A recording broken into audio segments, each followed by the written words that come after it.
जय Hind and a very warm welcome to civil step IAS. आज के हमारे प्रतिबद्ध सीरीज में आप लोगों का स्वागत है।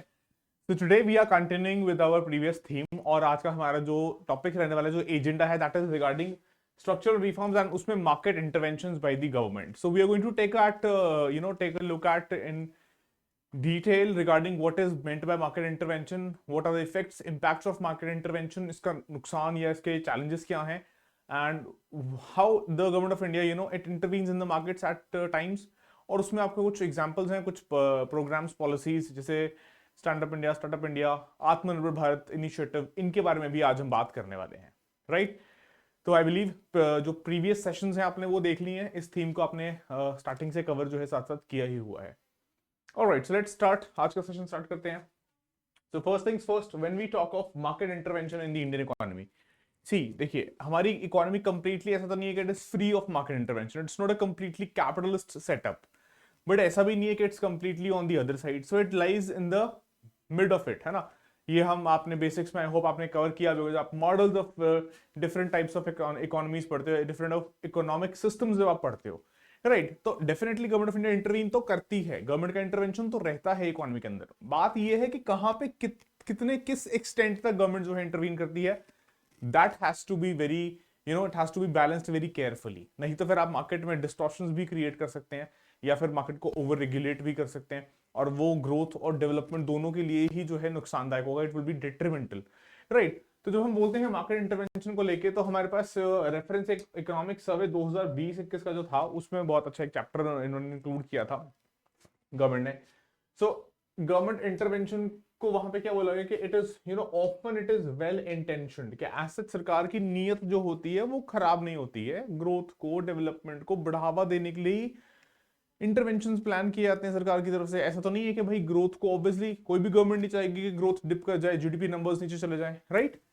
साथ ही साथ ये भी मानना जरूरी है कि at times although the intention is good, intention जो है वो अच्छी ही है, वो बोनाफाइड ही है, मालाफाइड नहीं है, but still it can inadvertently undermine markets, के फिर भी हो सकता है कि आपने जानबूझ के या लॉजिक या डिलिबरेटली नहीं किया, बट आपके एक्शन से, आपके मार्केट इंटरवेंशंस का जो इम्पैक्ट निकल कर आया, आपके मार्केट इंटरवेंशंस की वजह से कह सकते हो कि कुछ डेट्रीमेंटल इम्पैक्ट्स जो है वो देखने को मिले।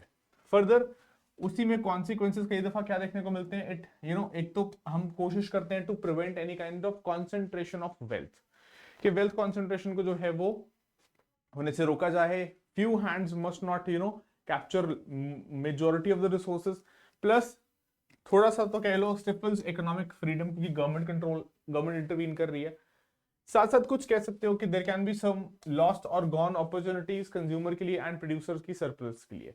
तो ये आप देखो, it's a baggage of both positives and negatives जो साथ साथ ही आते हैं गवर्नमेंट इंटरवेंशन के।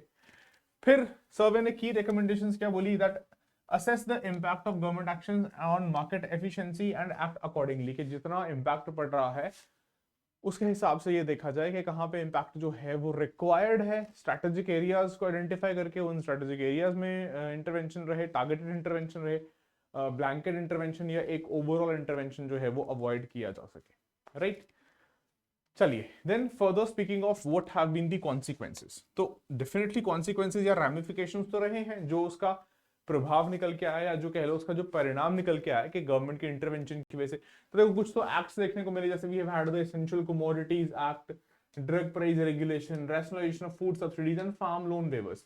अब इन सब के अपने अपने अपने कुछ ना कुछ इंपैक्ट रहे हैं जो इकोनॉमी में पड़े हैं। जैसे फॉर एग्जांपल हम कह सकते हैं कि यहाँ पे frequent unpredictable use in use ineffective in controlling prices, दामों को, साथ साथ adverse effect on food processing industry. जैसे एग्जांपल आप ले सकते हो कि अनियन के प्राइसेस स्पाइक कई दफा कर जाते हैं, है ना, और ये तो इनफेमसली ये भी बोला कि भाई प्याज के दाम की वजह से सरकार चली गई है, सरकार गिर गई है ना, दिल्ली में it had happened once. Then further drug price regulation DPCO 2013 वाला led to higher prices for regulated drugs. अच्छा खासा प्राइसेस में इजाफा देखने को मिला, leading to costlier because of costlier formulations and counter productive to making medicine affordable, कि उतना तो फायदा नहीं हो पाया जितना नुकसान हो गया इस रेगुलेशन की वजह से, है ना, इस तरीके से बात हुई।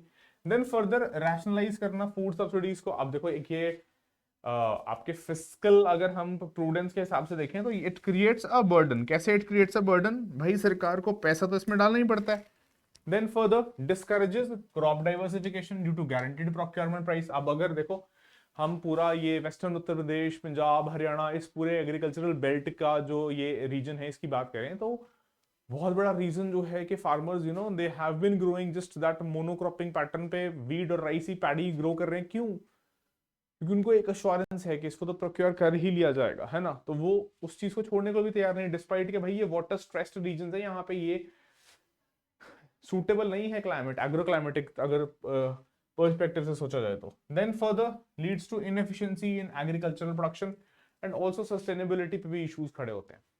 देन फोर्थ चीज आप कह सकते हो कि farm loan waivers including counter productive effect for consumption, saving and investment. कि भाई आपने वो वेव तो कर दिया लोन, लेकिन वो बैंक के लिए तो एक एसेट था, पूरी पूरी लिक्विडिटी की मैनेजमेंट जो है उसमें डेफिनेटली डिस्टर्बेंसेस क्रिएट करेगा बैंक की तरफ से, डिसरप्ट करेगा क्रेडिट कल्चर को and reduces formal credit flow.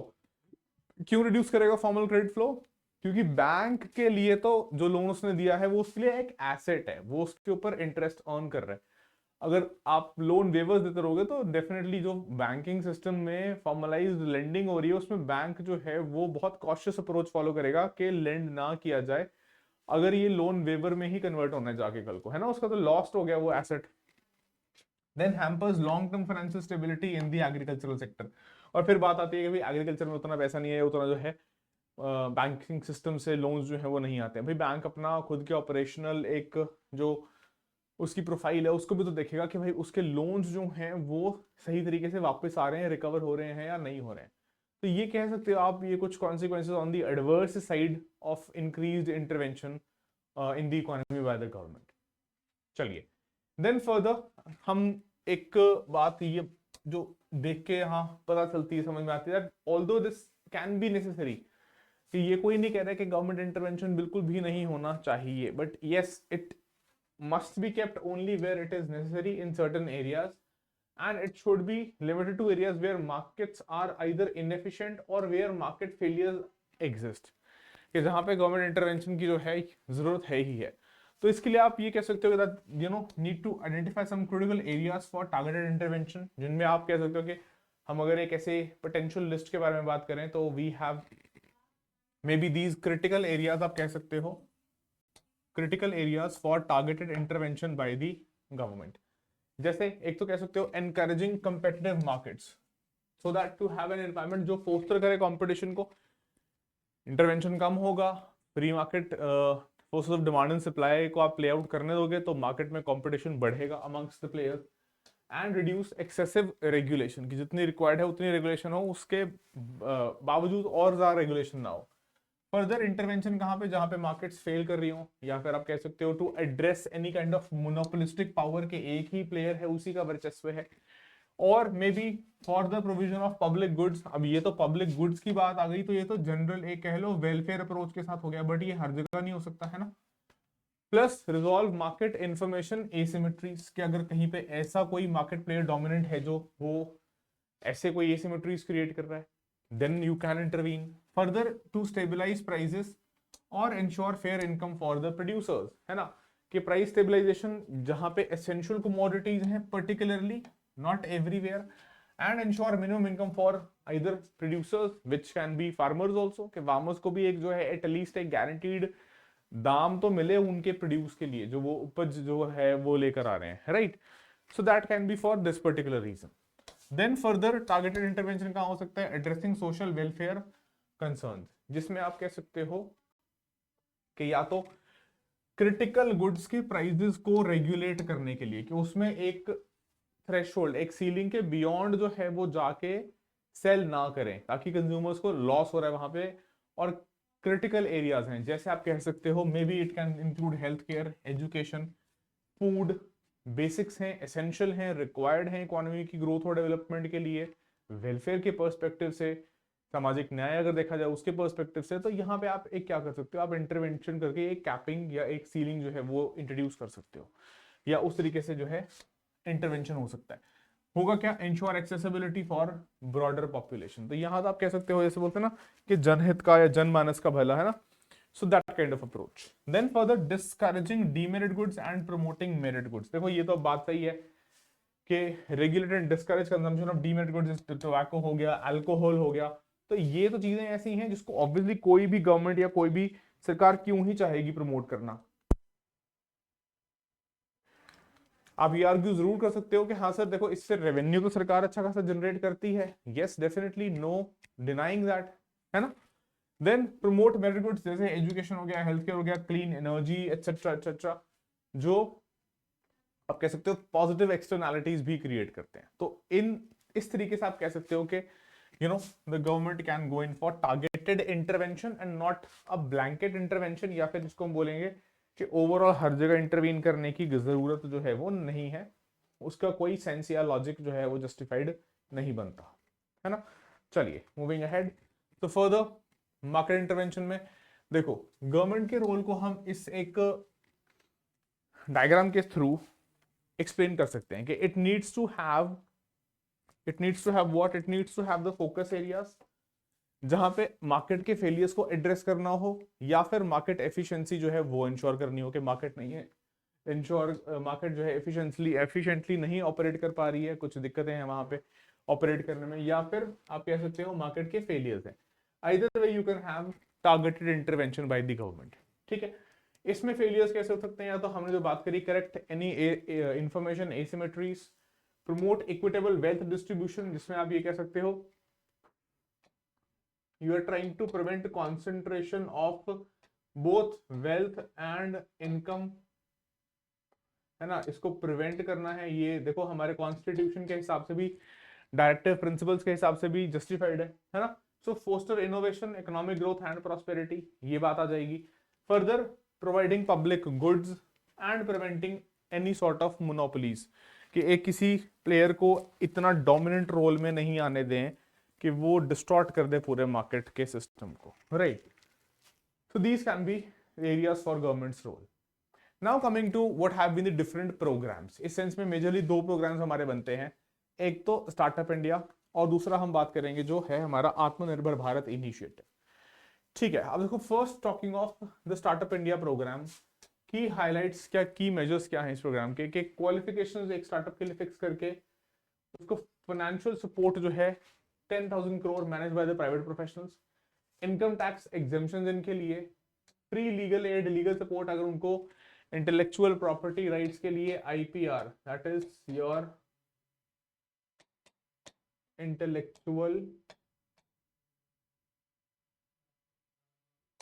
Property, है ना, आईपीआर दैट इज इनोवेशन कर रहे हैं, इनोवेशन में इन्वॉल्व हैं and they are promoting research and development, R&D promote कर रहे हैं, तो उसमें free legal advice. Then even if they have no prior experience criteria, तो उसके लिए भी वो कोई गवर्नमेंट प्रोक्योरमेंट्स के लिए it is not going to be a hindrance, कि no prior experience criteria for the government procurements. Further policy framework for setting up incubators and creation of startup India hub as a single point of contact, तो ये आप कह सकते हो उसके major highlights रहे हैं। फिर बात आई कि why does India need this, why do we need this at all. So देखो we have been at the top, हम तो चाइना को क्रॉस करके नंबर 1 पॉपुलेशन में आ ही गए हैं।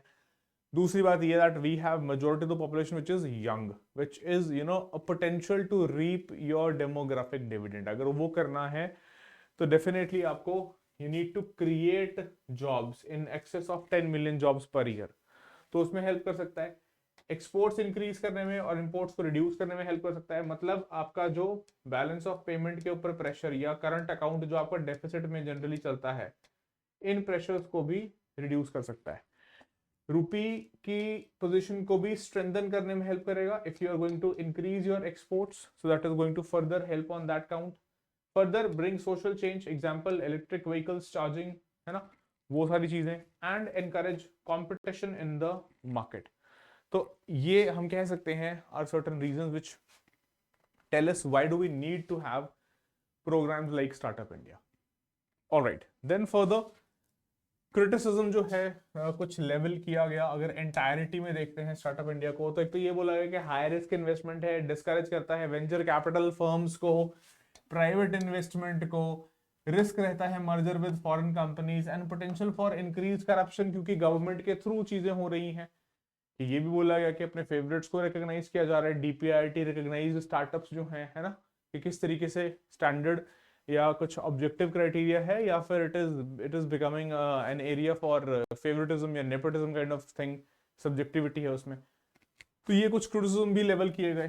देन पोटेंशियली आगे के लिए क्या सलाह दी जा सकती है, सुझाव दिए जा सकते हैं कि may be we can integrating more of skill development initiatives with the startup policy. जैसे आपके पास कौशल विकास योजना है, उस तर्ज पे भी सोच सकते हो। Then further short term entrepreneurship courses हो सकते हैं फॉर थ्योरेटिकल नॉलेज, कि एक प्रैक्टिकल हैंड्स ऑन एक्सपीरियंस तो चाहिए, बट उससे पहले अगर कुछ ऐसा कोई शॉर्ट टर्म कोर्सेज हो सकते हैं। Then further support for sectors beyond technology, for example agriculture, manufacturing, handicraft etcetera, कि सिर्फ जो है सर्विसेज सिर्फ टेक में ही क्यों सोचना है ना, जो ऑफ कोर्स जो है ठीक है, it is remunerative, it yields good returns, हमारी बैकबोन भी है अच्छे तरीके से अगर हम देखें तो, कि वी हैव बीन बैंगलोर जैसे silicon valley of India, but still आपको क्या करने की जरूरत है यहाँ पे, you need to further diversify, right. Then special provisions for women, especially in this startup ecosystem, to further reduce gender disparity and exempt startups from certain labor laws. अभी although वैसे ये 4 labor laws अभी तक तो जब तक हम देख रहे हैं इम्प्लीमेंट नहीं हो पाए हैं, फेज्ड इम्प्लीमेंटेशन स्टेट्स में जरूर बात हुई है, but otherwise pan India level पे they have not been implemented as such. चलिए, so that is regarding the Startup India program. All right, now moving to another, that is आत्मनिर्भर भारत, और इसको एक बार स्टार्ट टू एंड जो है elaborately इसको discuss करेंगे। साथ ही साथ बहुत इंपॉर्टेंट जो है आत्मनिर्भर भारत को लेके एक जो डिबेट है या एक जो सवाल बन सकता है पोटेंशियली मेंस के अंदर, वो देखो, एक तो बात आती है कि एक इंपोर्ट सब्स्टिट्यूशन की पॉलिसी थी प्लानिंग कमीशन के टाइम पे, तो कई बार ये कंफ्यूजन निकल के आती है कि भाई दोनों डिफरेंट है, दोनों सेम है, दोनों में अगर डिफरेंस है तो क्या डिफरेंस है, और उस वक्त का इंपोर्ट सब्स्टिट्यूशन और आज का आत्मनिर्भर भारत क्यों, why, what was the need to have such a policy in the first place, right. तो इसके बारे में बात करेंगे, एंड जो एलपीजी रिफॉर्म्स थे उसका और आत्मनिर्भर भारत आपस में लिंक्ड कैसे हैं उसके ऊपर भी बात करेंगे। चलिए, सो फर्स्ट थिंग्स फर्स्ट, आत्मनिर्भर भारत और self reliant Bharat, self reliant India. तो अभी इनकम्बेंट प्राइम मिनिस्टर जो हैं उन्हीं के द्वारा प्रपोज किया गया था ये आइडिया इन 2020 में, एंड रिस्पॉन्स था to economic challenges particularly from the कोविड-19 पैंडेमिक, कि सबने इस चीज को रियलाइज किया कि देखो आपका जितना ग्लोबल सप्लाई चेन्स के ऊपर डिपेंडेंस ज्यादा है, और किसी भी ऐसी सिचुएशन में जब किसी कंट्री की इकोनॉमी या पैंडेमिक जैसी सिचुएशन आ गई है ना, public health emergency of international concern declare किया गया कोविड-19 को, तो वहां पे ग्लोबल सप्लाई चेन्स बिल्कुल ठप हो गई, डिसरप्ट हो गई बुरे तरीके से। आपका ना तो रॉ मटेरियल आ पा रहा है, ना फिनिश्ड गुड्स आप भेज पा रहे हो, तो आपकी एक्सपोर्ट अर्निंग्स खत्म हो चुकी हैं, आपकी इंपोर्ट पे जो डिपेंडेंसीज हैं वो एक्सपोज हो रही हैं कि आपकी खुद की इंडस्ट्री कितना सफर कर रही है। और चलो इंडस्ट्री जो सफर कर रही है, उसके अलावा जो क्रिटिकल सप्लाईज हैं, जैसे क्रिटिकल सप्लाईज में मैं बोल सकता हूँ मेडिसिन हैं, मेडिसिन में हम बोल सकते हैं एपीआईज हैं, एक्टिव फार्मास्यूटिकल इंग्रेडिएंट्स हैं, आप उनके लिए डिपेंडेंट हो किसी दूसरी कंट्री पे, आप सेमीकंडक्टर चिप्स पे के लिए डिपेंडेंट हो, तो आपके यहाँ पे वर्चुअली सारा प्रोडक्शन जो है वो एक हॉल्ट पे आ जाएगा। तो इसलिए ये रियलाइज किया मल्टीपल कंट्रीज ने, of course including India, that you need to diversify, you need to near shore, you need to friend shore. ये टर्म्स आपने तब करंट अफेयर्स में सुनी होंगी definitely, so I am not going into that. And आपको खुद की अपनी डोमेस्टिक कैपेबिलिटीज पे काम करना जरूरी हो गया है, राइट। सो उसी विजन के साथ जो है ऑब्जेक्टिव्स आउटलाइन किए गए, that is making Bharat self sufficient in various sectors, के हमारी डिपेंडेंसीज थोड़ी कम की जाए, रिड्यूस की जाए। साथ ही साथ बूस्ट लोकल प्रोडक्शन बूस्ट करोगे तो यहाँ पे आप एम्प्लॉयमेंट अपॉर्चुनिटीज भी क्रिएट करोगे, है ना, एम्प्लॉयमेंट अपॉर्चुनिटीज क्रिएट करोगे, साथ साथ जो है एक वर्चुअस साइकिल भी यहाँ पे चल पाएगा। देन इंपोर्ट्स पे डिपेंडेंस कम होगी, जो आप आयात करते हो उस पर डिपेंडेंस कम होगी, तो डेफिनेटली रूपी के ऊपर जो प्रेशर होता है वो भी कम होगा, आपको फॉरेक्स की जरूरत जो है वो भी थोड़ी कम पड़ेगी। Further strengthen India's position in the global supply chain system, कि भारत की जो स्थिति है overall global supply chain system में, उसमें सिर्फ ऐसा नहीं है कि हम बाकियों पे ही डिपेंडेंट हैं, हम खुद भी जो है हम एक्सपोर्ट अपने करते हैं वहां पे, right. Then further focus areas के तौर पे क्या आइडेंटिफाई किया, एक तो रिवाइटलाइज किया जाए लोकल मैन्युफैक्चरिंग को, पहला। दूसरा encourage entrepreneurship, and third ensure sustainable development in की इकोनॉमिक सेक्टर्स। कि इन तीनों को मिला जुला के जो है हम we try to become more of a self reliant country। इसका मतलब ये नहीं कि हम बाहर से इंपोर्ट बंद कर देंगे या हम किसी और से कुछ सामान लेंगे ही नहीं, या हम अपनी इकोनॉमी को वापस से जो है फेज मैनर में क्लोज करने की बात कर रहे हैं, नो। और प्रोटेक्शनिज्म है, नहीं, ऐसा कुछ नहीं है, right. We just trying to cater to our interests, सिर्फ इतनी जो है लॉजिक है उसके पीछे। Then talking of what have been the key objectives of Atmanirbhar Bharat, तो पहला आप कह सकते हो very critical, reduce dependence on imports. कोई ये नहीं कह रहा कि इंपोर्ट्स को बंद कर दो, जीरो आउट कर दो, रिड्यूस करो उसके ऊपर डिपेंडेंस, मतलब strengthen manufacturing in particularly the critical sectors, electronics हो गया, डिफेंस हो गया, केमिकल्स हो गया, जैसे मैं आपको बोल भी रहा था अभी फार्मास्यूटिकल्स हो गया।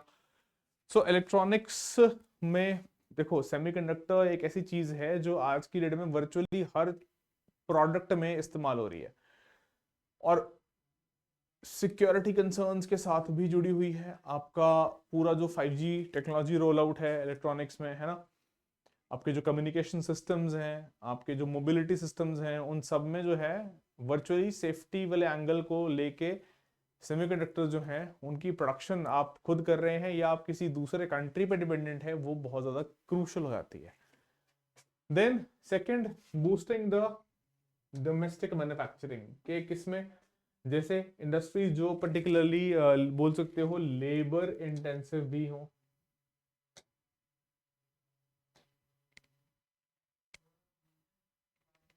जहां पे आप एम्प्लॉयमेंट भी क्रिएट कर सको। तो टेक्सटाइल हो गया, स्टील हो गया, इलेक्ट्रॉनिक्स, रीनेबल एनर्जी, जो हमारे एक बात और फायदा भी है, सस्टेनेबल डेवलपमेंट गोल्स एसडीजीज के साथ भी अलाइन करता है, right. And to meet domestic demand and export needs, कि आप इंपोर्ट ना करके बजाय अगर आपकी खुद की कैपेबिलिटीज हैं वहां पे, तो आप उसको चीज को एक्सपोर्ट करके कुछ अर्न भी कर सको, right. Then for the employment, job creation and enhancing the livelihoods, तो एम्प्लॉयमेंट जनरेशन मैन्युफैक्चरिंग में, एग्रीकल्चर में, सर्विसेज में, and focus on youth, women and rural population, particularly ग्रामीण जो क्षेत्र हैं जहां उतना कह लो बेनिफिट नहीं पहुंच पाया अभी तक की पॉलिसीज की वजह से। Then further fourth, self sufficiency in key sectors, जहां पे हमें कह सकते हो कि we can be dependent on our own stuff. तो एग्रीकल्चर हो गया, energy, defence technology and pharmaceuticals. Further strengthening the micro, small and medium enterprises, वैसे भी हम उनको बोलते हैं ना कि हमारे सेकेंडरी सेक्टर का बैकबोन है, कि आपका 40 to 45% एक्सपोर्ट्स में कंट्रीब्यूट कर रहा है, आपका मैन्युफैक्चरिंग का जो सेकेंडरी सेक्टर है उसमें मोर देन हाफ का जो जीबीए है वो उसमें कंट्रीब्यूट कर रहा है। रूरल एरियाज में पर्टिकुलरली खासकर, जिसको बोलते हैं ना कि इंक्लूसिविटी इन ग्रोथ, वो प्रमोट कर रहा है। So supporting these enterprises enhance their competitiveness in the world, ठीक है। एंड फर्दर क्या कह सकते हो, प्रमोट इनोवेशन एंड स्टार्टअप्स, तो ये इंटरट्वाइन भी कर रहा है, थोड़ा सा लिंक कर रहा है पिछली पॉलिसी के साथ। सो इनकरेज इनोवेशन, टेक्नोलॉजी में, एंटरप्रेन्योरशिप में, फोकस एरियाज कौन से हैं, आपका जो industrial revolution 4.0 including AI, financial technology, fintech, biotech etcetera, इनके ऊपर खास जो है फोकस रखते हुए चलिए। देन फर्दर आत्मनिर्भर भारत में अब हमारे पास क्या है, we have certain key pillars on which you can say आत्मनिर्भर भारत पॉलिसी rests। तो पहला कह सकते हो economic stimulus and financial support bye the government, तो 20 लाख करोड़ का स्टिमुलस पैकेज 2020 में जो आया था, प्लस एमएसएमईज, एग्रीकल्चर इंफ्रास्ट्रक्चर को सपोर्ट करने के लिए, health care, rural development and financial reforms की तरफ एलोकेशन देखने को मिले। देन फर्दर सप्लाई चेन में और रेजिलियंस बिल्ड करने के लिए, जिसमें कह सकते हो कि logistics reforms, digital infrastructure, logistics reforms में कैपेक्स बढ़ाया सरकार ने। डिजिटल इंफ्रास्ट्रक्चर में आप कह सकते हो कि इंडिया स्टैक या फिर जनधन, आधार, मोबाइल, इंडस्ट्रियल कॉरिडोर्स, ये सारी बातें सप्लाई चेन रेजिलियंस के लिए। फर्दर स्कीम्स कैसे लेके आई, PLI डोमेस्टिक मैन्युफैक्चरिंग को प्रमोट करने के लिए प्रोडक्शन लिंक्ड इंसेंटिव स्कीम है ना, जैसे फॉर एग्जांपल इलेक्ट्रॉनिक्स में, फार्मास्यूटिकल सेक्टर में, right. Then further encouraging innovation, research and development, या बोल सकते हो R&D को फर्दर और बूस्ट देने के लिए। तो क्या किया इसमें, national research foundation to enhance it and incentives for startups via startup India scheme, जो अभी हम बात करके आए हैं इसके बारे में। Then further micro small medium enterprises के लिए क्रेडिट, जो उसका एक्सेस है वो बढ़ावा उसको देने के लिए, reduce compliance burden, better market access, साथ ही साथ collateral free loans, equity infusion, regulatory framework को ईज आउट किया गया, greater access to government procurement है ना, जो आपका जेम पोर्टल है, गवर्नमेंट ई मार्केट प्लेस है ना, कि वो इसके थ्रू ही जो है प्रोक्योरमेंट करेगा। देन फर्दर की पिलर्स में reforms in agriculture and rural economy, तो फार्म लॉज लाए गए, contract farming, FPOs, agricultural exports, although चलो वो लॉज तो रिपील करने पड़े, बट स्कीम्स कुछ ठीक रही, जैसे प्रधानमंत्री किसान सम्मान निधि, ग्रामीण कौशल आवास योजना है ना, तो इस तरीके से फूड सिक्योरिटी के लिए गरीब कल्याण अन्न योजना, गरीब कल्याण अन्न योजना, तो ये कुछ स्कीम्स जो हैं पर्टिकुलरली एग्रीकल्चर सेक्टर में। Then further development of infrastructure, so modernising roads, rail, Bharatmala, Sagarmala projects, साथ साथ NIP national infrastructure pipeline 100 lakh crore का over a period of 5 years investment जो प्लान किया गया, and digital India and technological advancement. तो ये सारे पॉइंट्स आई होप आप लोगों ने गॉन थ्रू देम, करंट पे चल रहे थे ये चीजें। So enhancing digital infrastructure, rollout of 5G technology, e commerce, online education, और साथ साथ डिजिटल लिटरेसी को भी प्रमोट करा, और ई गवर्नेंस के थ्रू या कह सकते हो एक्सपैंड करने की कोशिश फॉर ई गवर्नेंस। चलिए, सो ये तो हो गए कुछ pillars. Then further talking of what are the challenges, की दिक्कतें यार, चुनौतियां क्या आई इसमें, देखो मेनली तो ग्लोबल सप्लाई चेन इंटीग्रेशन, जो आपके ऑलरेडी डोमिनेंट या एग्जिस्ट कर रहे हैं प्लेयर्स, वो इतनी इजीली आपकी इंटीग्रेशन अलाउ नहीं करेंगे। So high integration of global supply chains plus over reliance on domestic production may lead to inefficiency and higher cost in high tech industries with limited capabilities. तो ये आपको भी और एनहांस करने की जरूरत है। Second, financing and capital requirements, financial capital, so significant capital investment is required for large scale projects, plus private investment mobilize करने में भी challenge face करते हो, and efficient allocation of public funds is required। तो सरकार तो ठीक है पैसा डाल सकती है, बट कब तक डाल सकती है और कितना, अपॉर्चुनिटी कॉस्ट भी है उसमें, प्राइवेट सेक्टर की कितनी इन्वेस्टमेंट्स आप अट्रैक्ट कर पाएंगे, right. Then further labour and skill gap, that is need for a highly skilled workforce, जिसमें आपको दिखता है कि appropriate skills training particularly in a tech driven you can say environment है ना, तो वो दिक्कतें वहां पे और चैलेंजेस फेस करने को मिलते हैं।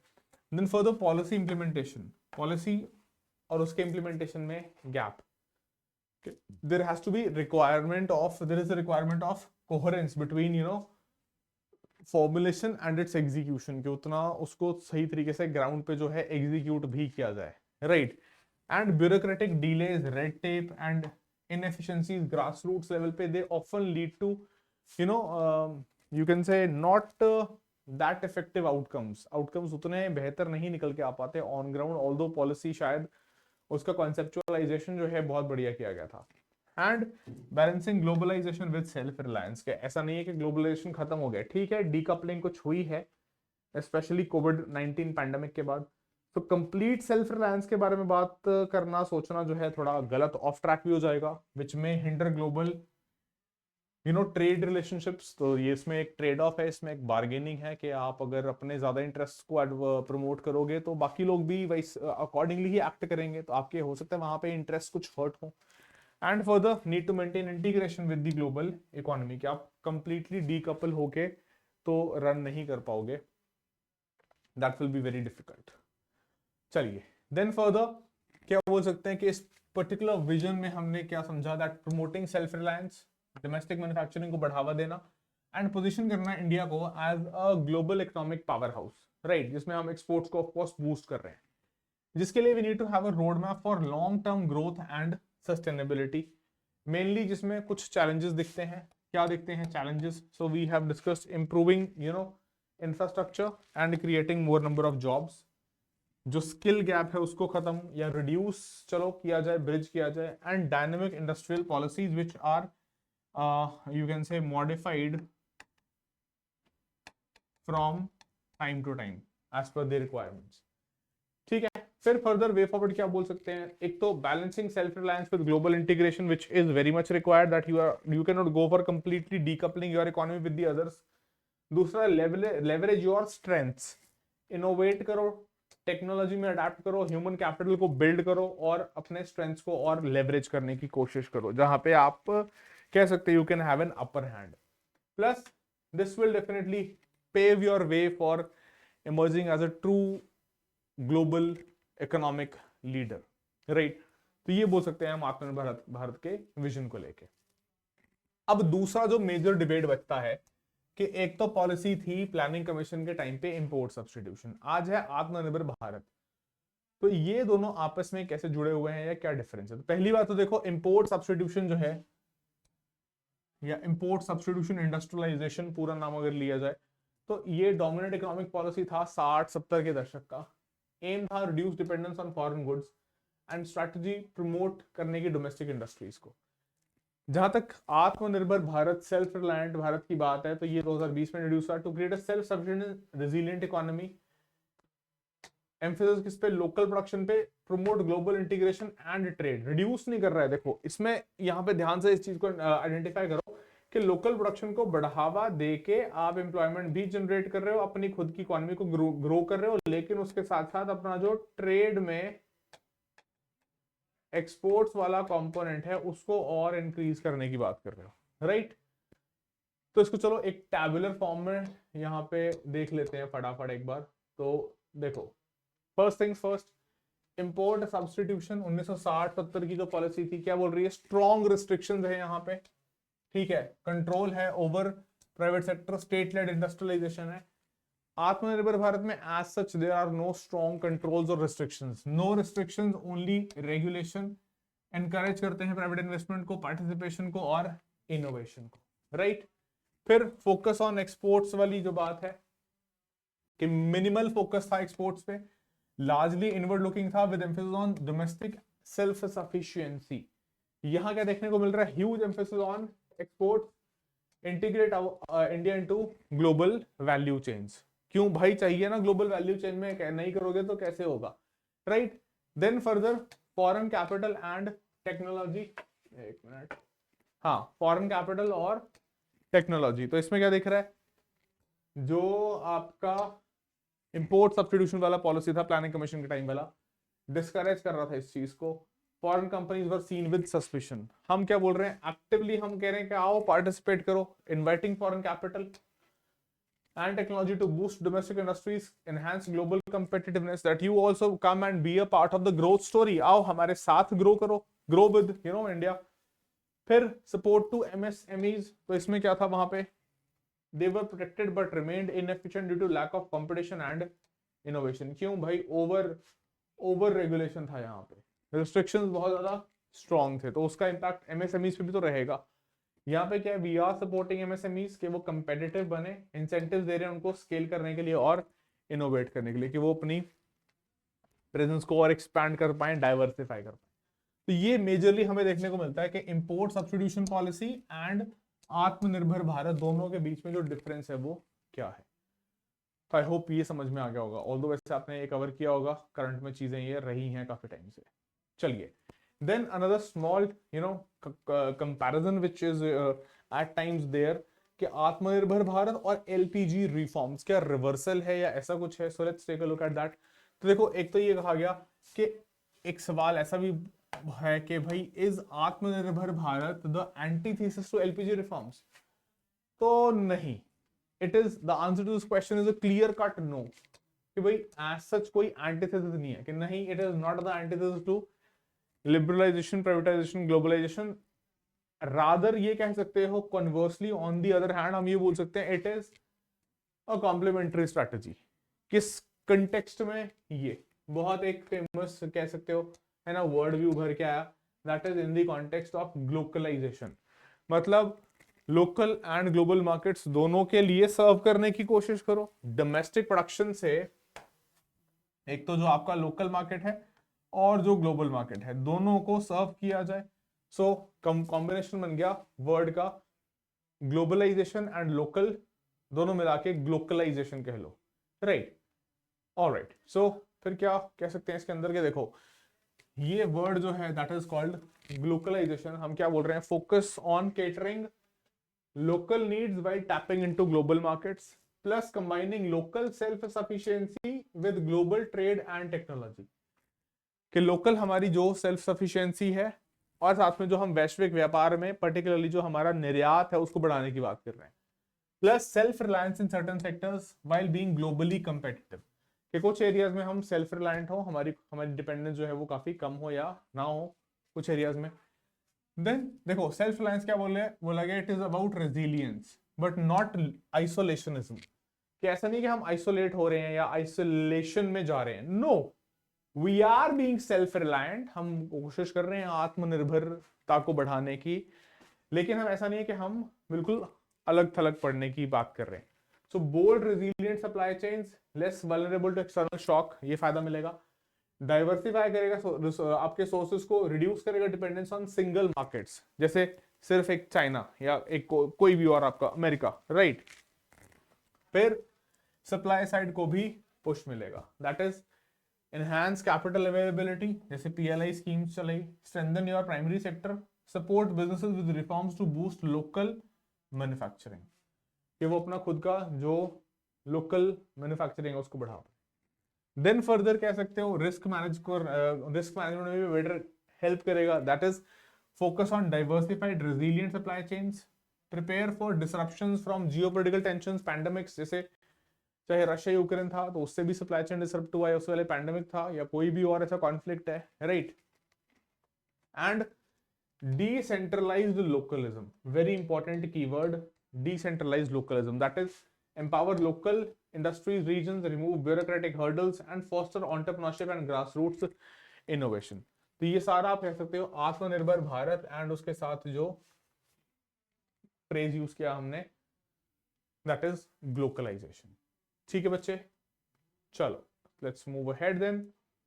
सो ये देख लिया हमने कि कंसर्न्स क्या निकल के आए, फिर कि एक तो बोला गया कि आप प्रोटेक्शनिज्म और इंपोर्ट सब्स्टिट्यूशन वाली डायरेक्शन में जा रहे हो क्या, कि risk of resurgence of protectionism, particularly with Donald Trump being the president of the United States of America, plus limiting imports might hinder benefits of global trade and potential for high consumer cost, ये कुछ मुद्दे हो सकते हैं। Then focus on import reduction, जैसे कि critical goods पे dependence कम करना, short term risks of higher cost and inefficiency, domestic production may initially lag behind global standard, उतना अच्छा quality आपको ना मिल पाए इनिशियली, तो वो शॉर्ट टर्म के तो चैलेंजेस देखो रहेंगे। ये नहीं बोल सकते कि एकदम से you will hit the road running, कि तुम आज से स्टार्ट किया और बिल्कुल ग्लोबल का स्टैंडर्ड, अगर यहाँ पे दुनिया यहाँ पे इस स्टैंड पे ऑलरेडी इतने साल के बाद पहुंची थी, तो तुम इनिशियली शॉर्ट टर्म में वहां पे नहीं पहुंचना एक्सपेक्ट कर सकते, that will be way too much to expect.